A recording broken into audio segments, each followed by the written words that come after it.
The Cyrodiil Skirmisher. This is a discussion of one of the 4 tactical fighting roles that we use in Cyrodiil. In addition to the Skirmisher, there is the Resource Raider, Scout, and the Sieger. I suggest that you view the other videos in this series to help you decide on how you want to fight. Please note that whilst your build type is important, you can swap from one role to another without too much modification, but more on this later. The Skirmisher. There are 3 ways skirmishers fight in Cyrodiil.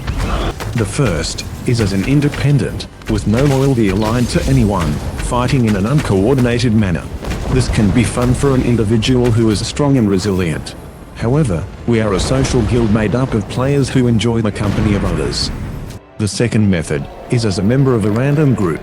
This also can be fun, but once again does not suit the player who sees the many advantages of coordinated teamwork and verbal communications as well as having an overall goal. The third technique is as a member of a team, using the strength of numbers and coordinated strategic tactics to avoid casualties and achieve objectives. It is this third system that we're addressing, and we hope you understand why we like this method for our guild activities. The Skirmisher team fights in many different scenarios, and I will explain the differences of a few here and their advantages and disadvantages. Skirmishers come in all shapes and sizes, but I will not be discussing armor builds and skills here other than the 3 roles of damage dealer, healer and tank. Builds, armor and skills can change at any time, and so I will just assume that you can go online and find the latest build for your toon. The Skirmisher and his Zerg. With the recent changes of numbers that we can have in a group, it is more difficult to form a massive Zerg group to fight head-to-head in an open field. However, it does happen occasionally, and this is where the Skirmisher flourishes. The positioning of a skirmisher in a group can make a huge difference to the outcome.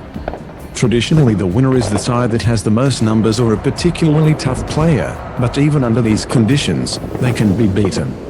We have formations that take advantage of the terrain, the positioning of healers so that their skills overlap, the correct placement of tankish players, and the coordinated optimization of damage dealers, as well as the coordinated use of ultimate skills.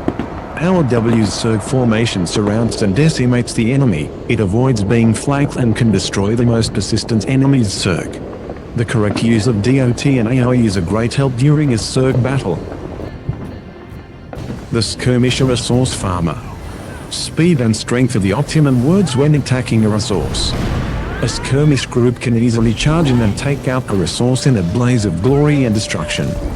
A skirmish resource raid will occasionally be required for many different reasons, not the least being spoof raids, slowness of the dedicated resource raiding team, and the strategic need for weakening the castle during a siege.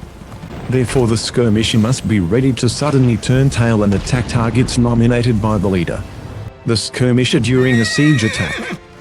When an assault is taking place on the castle gate, the skirmisher has some vital roles to play. Assuming you have 12 players in your group. When a full siege is about to take place, the skirmisher has many jobs to do to facilitate the attack. The first is to attack the guards on the ground outside the walls. By doing this job, the siege party can swiftly set up their weapons, leaving the fighting to the skirmisher. Skirmishers with range will take out the enemy who are up on the walls. Once the ram is in place, at least 3 skirmishers help man it. This frees up the sieger to erect more siege. Speed is very important here. The siege party will have shields as well, but the 3 skirmishers on the ram should also have this ability loaded on their skill bar. The other skirmishers do not erect siege weapons, but rather face the rear and flanks to keep an eye out for enemy attacks from the field. As the gate is about to collapse, the skirmishers gather to one side of the gate and buff up, ready to charge in. This gives the sieger a few valuable seconds to put away siege weapons and ready themselves for an assault on the castle doors. By this time, the resource raiders have completed their tasks and have joined the assault party. If there is a large scouting contingent, they too will join the team, leaving 1 or 2 scouts outside the castle walls to report on enemy movement and counterattacks. When the gate collapses, the raiders charge in. A lot depends on the enemy's strength inside, but the skirmishers should head for the groundsmen outside the door in a spearhead formation, which evolves into a W with healers at the rear. At the same time, resource raiders and scouts should fan out and range groundsmen and wall hangers and then converge on the doors. Note: a wall hanger is any character, NPC or real person who may be a threat from up on the wall. Meanwhile, the siege party should be set up and begin their assault. 3 skirmishers man the ramp, the rest guard siege on the flanks and rear. As the doors are about to fall, the skirmishers come to one side of the door and buff up. The charge by skirmishers and resources raiders use their strength and speed to take the rear flag. Seconds later, the siegers, resource raiders and scouts take the front flag. Similar tactics apply for taking a keep. During the mop-up stage, walls and doors are repaired, supplies are topped up from the castle quartermaster, with the leader's permission battle quests are turned in and the instructions for the next objective are laid. So, this should give you a brief idea of the role of the skirmisher. In summary, a skirmisher is a fighting machine, who not only is capable of standing alone but also is a valuable instigator of group assaults. Skirmish leadership. There are many more variations of these tactics that the leader of a skirmish group will pick up along the way. Skirmish leaders have several skills that they need to master. The first is to understand a battle plan. The second is to be able to explain the plan to the team.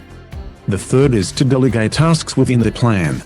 The fourth is to command obedience to the plan. The fifth is to understand your team's strengths and weaknesses. The sixth is to be able to cooperate with other leaders. To conclude, the skirmisher is capable of executing many different roles and will fill in when called upon. However, the true value of the skirmisher is brute force, and the skirmisher should be used in that capacity.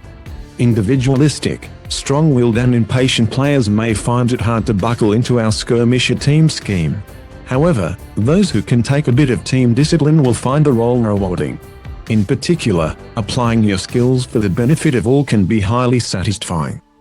I hope this will help you make your decision about what you want to do during our Cyrodiil adventures. Good luck with your choice, and I'll see you on the battlefields of Cyrodiil.